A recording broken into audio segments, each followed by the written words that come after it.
October has brought us Ephemera 10 Divine Codes, which means another set of common manuals. Today we'll be briefly going over each one and discuss who is worth grabbing. For the 5-star common manuals, these cost 300 Ephemera each, and you're going to want as much of those as you can get this month. Our first 5-star manual is Halloween La Rochelle. She has some top tier skills to fodder, although I will be using her for a merge myself. If you have a unit with rally attack and speed, La Rochelle can give you rally attack and speed plus. Otherwise, you can grab both of those skills with Madness Flask Plus. This is a very basic Fury 3 inheritable green tome. Nothing super fancy, but you can double up on Fury skills to stack stats or run double Brazens with Desperation. Now for other skills, La Rochelle has Swift Sparrow 2, sadly not the tier 3 version, but it's there if you want it.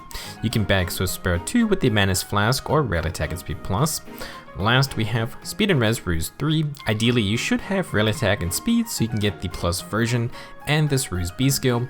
Fun debuff support that provides guard as well. Halloween La Rochelle is definitely worth picking up for a variety of skills. Our second 5-star manual is Halloween Kagero. She has an inheritable weapon. This one is a dagger. The Bottled Juice Plus inflicts special crit on charge, -1 on foe per attack during combat. Basically, it's just a guard inflicting weapon. Nothing crazy, but it's an option if you really want guard for a dagger build.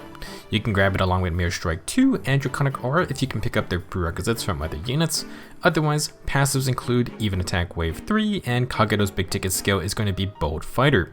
Armor only B skill that provides follow-up attacks on initiations and extra special charge when you're hit. Very strong for player phase builds, although I feel like we've skewed heavily into enemy phase army units in recent times. Still, you can create some nasty high damage builds like the infamous Brave Bow Bold Fighter setup.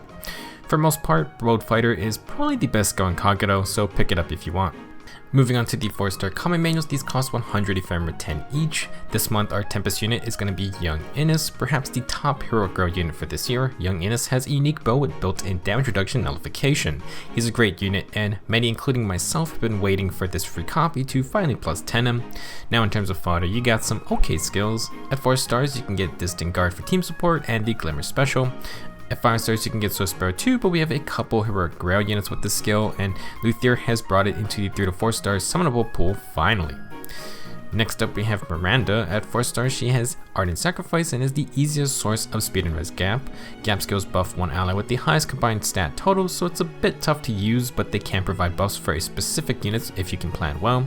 At 5 stars, Miranda's going to have the COB skill, which is probably not worth your time, and she has the red Serpent Tome. Serpent Tomes grant Distant Defense 3, which is okay, but not the most exciting option.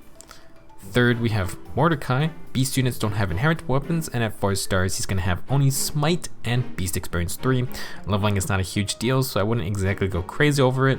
At 5 stars, Mordecai does have Attack and Defense Link 3. You can get it from 4-star Itsuki or New Year's Keyten, but if you're really desperate and you can spare some feathers, then Mordecai's another option. Fourth unit is going to be Mercedes. She has some interesting skills. At 4 stars you can get the Miracle Special and Odd Res Wave 3. At 5 stars you can get the Martyr Plus Healing Assist and the Gravity Plus Staff. You can get those from other 5-star healers though.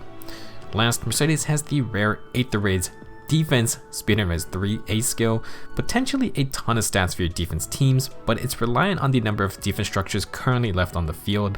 I think this is still the only Aether Raid skill on a 3 to 4 star unit, so if you want to experiment a bit, at least this one is obtainable.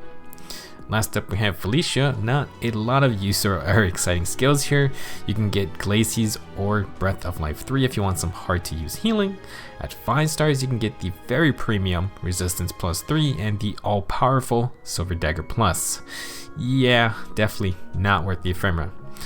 That would do it for this month's Ephemera 10 common manuals. We do have some interesting 5 stars, and Young Innis is going to make his return. Personally, I'll be getting Halloween La Rochelle for merging because I do have a plus speed one, but she's also minus attack. I can finally fix that up, and then I'll be grabbing Young Innis for my last merge to plus 10. Besides that, not sure who else I'll grab. Maybe I'll grab Kagero if we get enough Divine Codes for that. Be sure to spend last month's Ephemera 9 before they're gone, and I'll see you in the next video.